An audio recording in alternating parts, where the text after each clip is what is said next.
Hello, everyone, and welcome back. This is Miss Gonzalez with another reading of a chapter book. And actually, I'm very excited because we are finally at the last chapter of the book, which means we are going to complete a chapter book.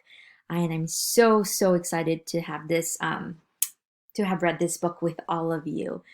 Alrighty, so we're going to go ahead and get started, and we're going to go ahead and jump to chapter 10. And as always, you can follow with your finger, follow with your eyes, or simply listen in.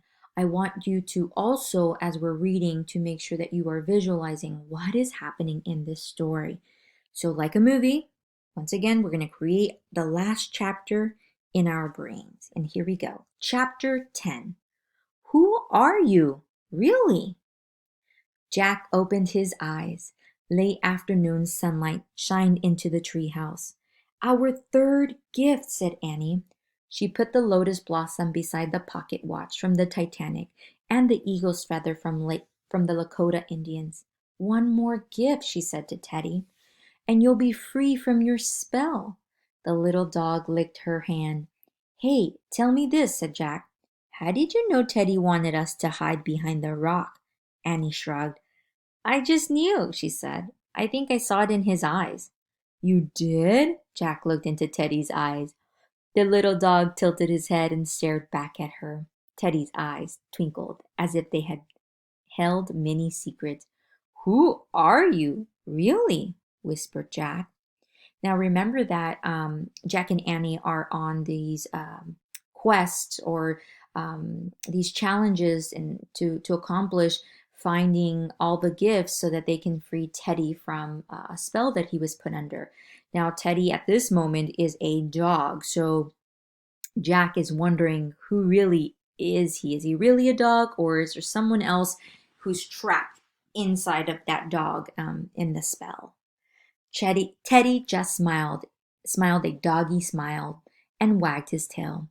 Come for us again soon, Annie said. Okay? Teddy sneezed as if to say, of course. Jack grabbed his pack. Then he and Annie climbed down the rope ladder. When they stood on the ground, they looked up. A little black nose was poking out the treehouse window. Bye, they called. Arf, arf. Jack and Annie took off between the trees. Birds sang in the twilight. Squirrels scampered playfully through the tree leaves. The Frog Creek woods were very tame after the forest in India. Soon they came to their street.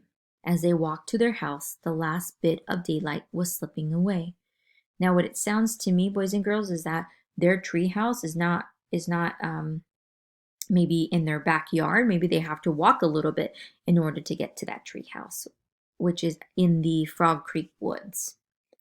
Before they went inside, Jack and Annie sat on their steps. I have 2 questions, said Jack. If the hermit couldn't see, how did he know about the tree house? And how did he know that we had traveled all night with the elephants? Easy, said Annie. The one great voice of the forest told him. Said Jack. He closed his eyes for a moment and listened. He heard a car going down the street. He heard a woodpecker pecking. He heard crickets chirping. He heard a screen door opening. He heard a mom saying, Time for dinner, kids!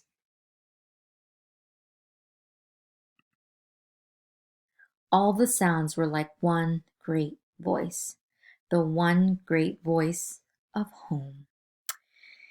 And that concludes chapter 10. That means we read an entire book together, boys and girls. I am so proud of all of you.